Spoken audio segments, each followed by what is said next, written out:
Monday, party. Tuesday, party. Wednesday, party. When you're looking at a brisket, when I pick one out at the store, you want to get some flop out of that bad boy. If you see some of this, that's some good flop. What you got there is you got some connective tissue breakdown, which is excellent. That's what you want to see. That means it's going to be a lot more tender. You're going to be able to cook it just right for the judges, and that every piece, every bite they take is going to be absolutely magic in their mouth. Okay. Thursday, party. Friday, party. Weekend, party. Wow.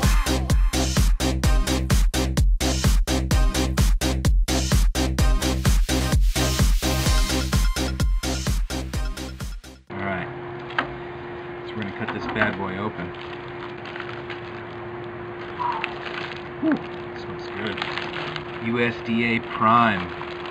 Now, for home use, trimming it up, the only thing I trim up at home is this big, giant, thick, white piece of fat.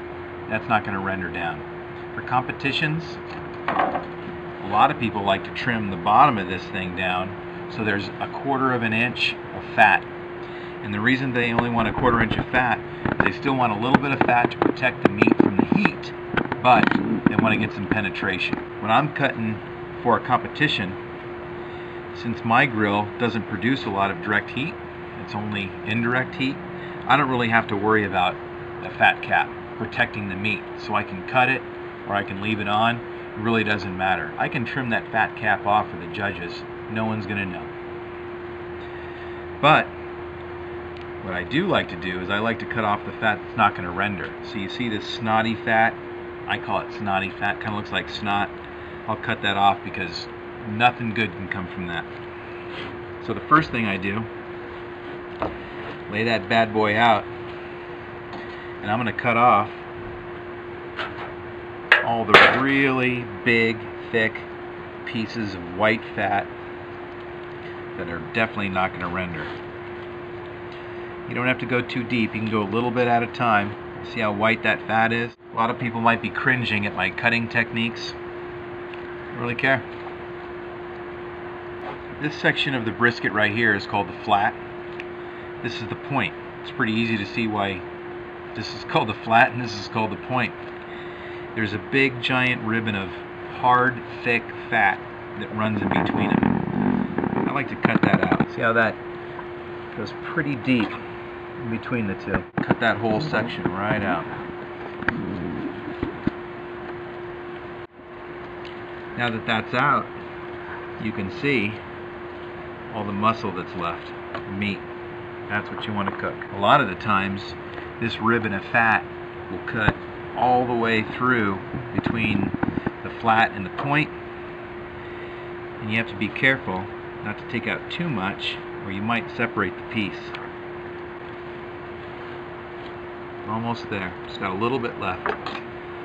Now a lot of people will nitpick over these little tiny bits of fat. And like I said, if it's snotty looking, go ahead and cut it out.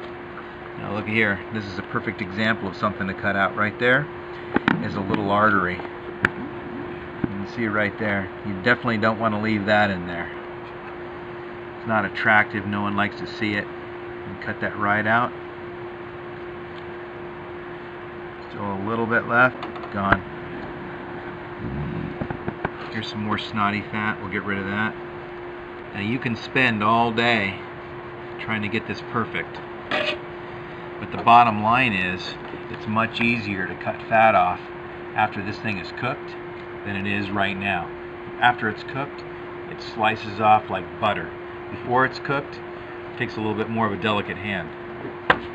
Me, I'm lazy. I like to cut it off after it's cooked. But your dry rub is not going to penetrate this big, giant, thick piece of fat right here. So you can do two things. You can cut it off, or you can score it. If I was going to cook this at home, for myself, for my family, you just take 1/4 inch cuts, about 1 inch apart, both directions,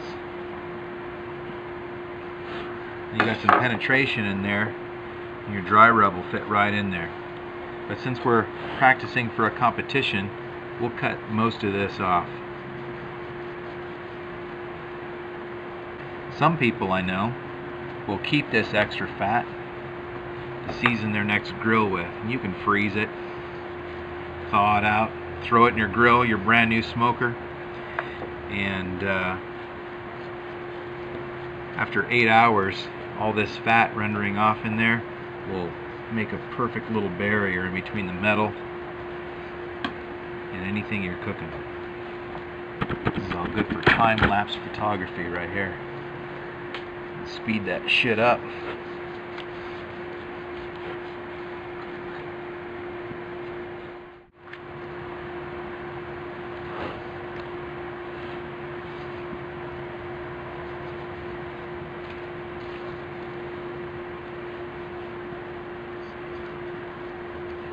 This is time-lapse photography right here. I don't have to say anything.